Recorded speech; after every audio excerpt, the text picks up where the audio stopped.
Welcome back to channel everyone. In this video I'm going to talk about how you can generate a PDF from your gallery selected item and then save that to your local storage.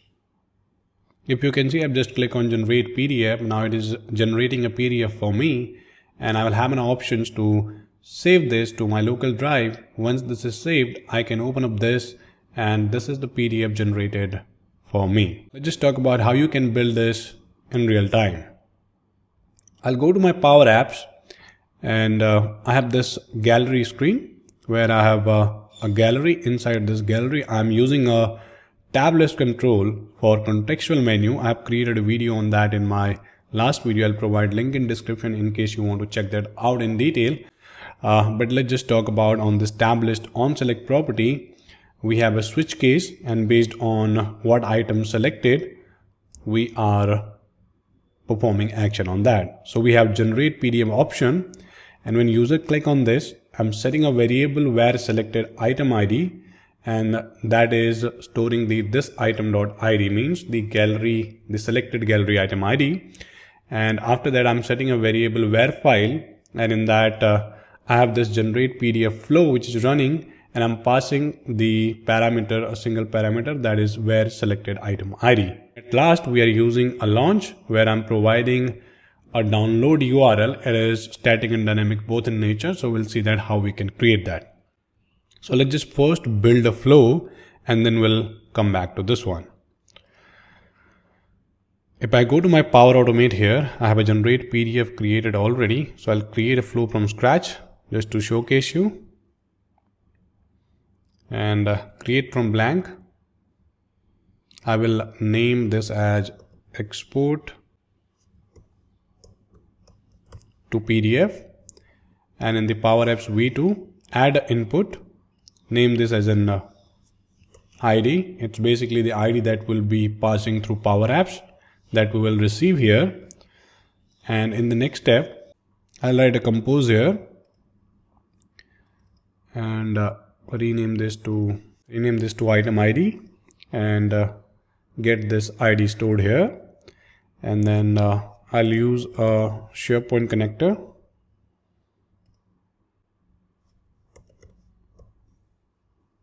Get item, select my site address.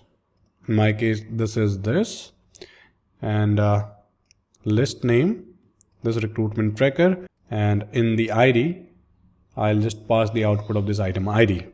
I can put this directly, but I do not have any options coming up here for the ID. So that's why I've created this compose and then put this ID inside this one and then using it here. Okay. I will again create a compose and rename it as HTML layout.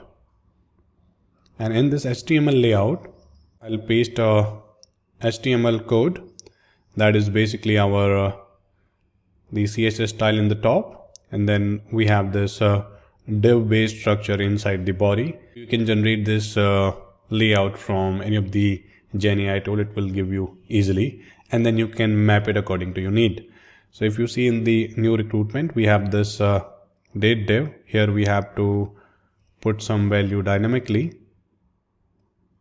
And I'll just say here format date time. Inside that I will use UTC now, and the format I needed is dd-mm-yy.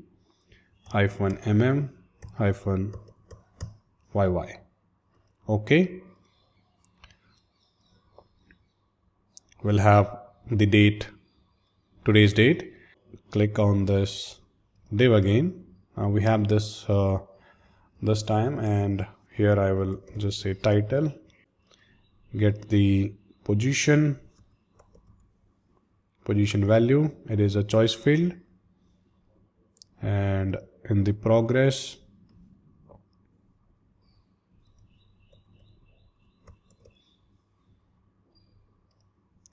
value, and in the applications date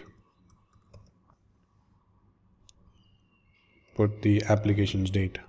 Save this, and in the next step use OneDrive. For business, create file, folder path, / and create a export PDF folder. If it is already created, it will just keep on adding. If not, it will create a folder for you. And in the file name, maybe I just can put the title .html, and in the file content, I'm just putting the output of this HTML layout. So it will create an HTML file in our OneDrive inside this folder, and then what I will do, I'll say convert file. It is again a OneDrive action, and in the file I'll just pass the create file ID that we have just created, and the target type is PDF, HTML, JPG. So I'll just select the PDF, and then again, once it is converted to PDF, that converted PDF will again create that as a file. So folder path, we can just copy this one, paste this, and in the file name, we will have the convert file name, and in the file content, we'll have the convert file content. And that's it. Save this, and now go back to our PowerApps, and in the app this time around, if you see, I'll just comment this part and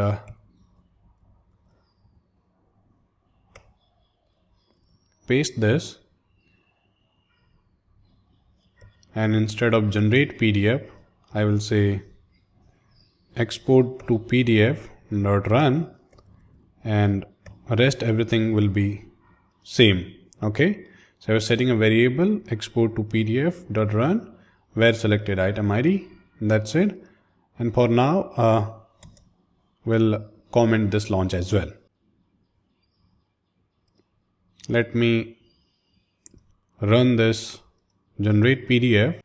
We'll go to our Power Automate flow, and here export to PDF we have. You see that it had succeeded 18 seconds ago. So what we will do is we'll go to our OneDrive, go to my file, and to the export PDF, you will see that a PDF is generated a second ago, an HTML version is created and PDF version is created. I'll inspect this, and for the selected PDF, if I go to the network right now, and if I click on download, save this, you will see that there is a download.aspx action is triggered here, and in the request URL, I can take this entire URL, and now instead of doing this, if I directly paste this, it is giving me a download option. I'll paste this to my VS Code. It is taking my default tenant name, so this will be a static one. Then personal, it will be a static as well.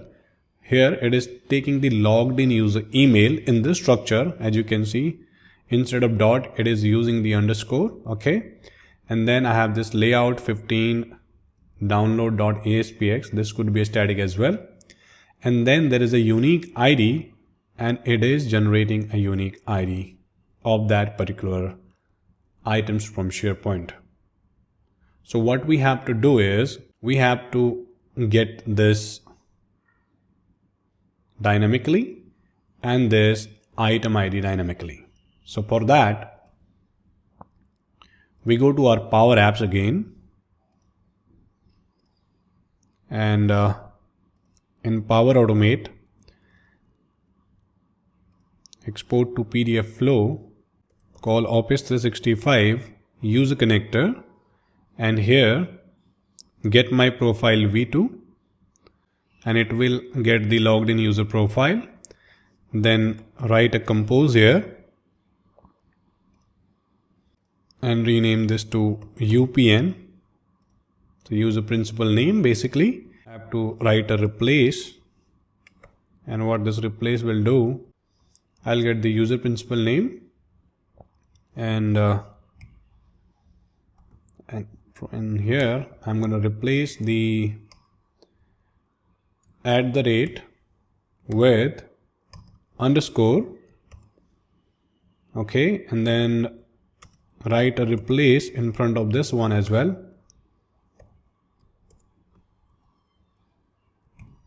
And here I'm going to replace the hyphen with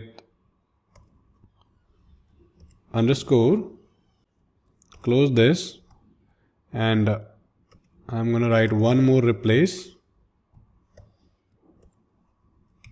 and I'm going to replace this time dot with underscore, and close this. Okay, so this will generate a dynamic UPN like this, and replace like generally this will have output of PR casing 91 dot exam IT dot like this. So I'm replacing the dot. In case user has put in the hyphen in his email, then it will be replaced with underscore, and also @ will be replaced with underscore. These are the three common things that we put into the UPN, but you can add as many as you want. So it will give us structure like this, and then we need a unique ID of this particular one, and that unique ID we can have through, I'll just write a compose,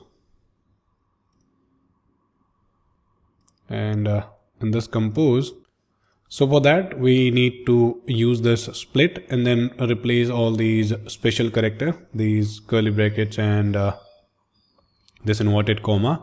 We'll use that and get the 0 index using the split.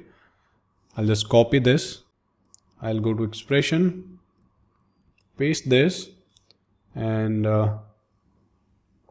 in the split, before this first comma, I have to insert the E tag dynamically. We'll use E tag. Okay. And now if you see this, after hovering over this, we'll have the replace and then E tag, and this should come up in a proper structure. This rename this and say it's a UID, and now type PowerApps, respond to PowerApps flow, and here I will say it's a UPN, and the UPN will type the output of UPN, add another one, and I will say this is our UID, and just type the output of the UID. Save this.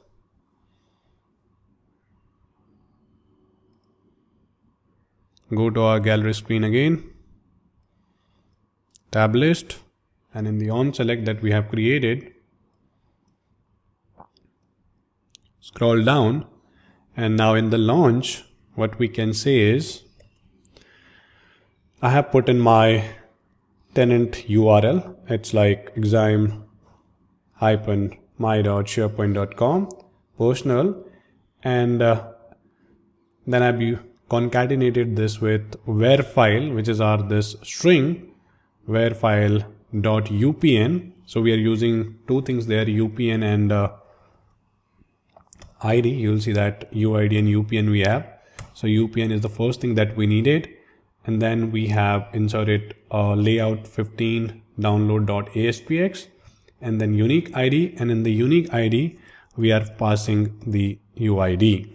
Okay, these two things that we are getting from our Power Automate, we are putting here and then launching this entire URL. So now we have everything set up. I'll go and launch the flow. let me just do this with the last one, generate PDF.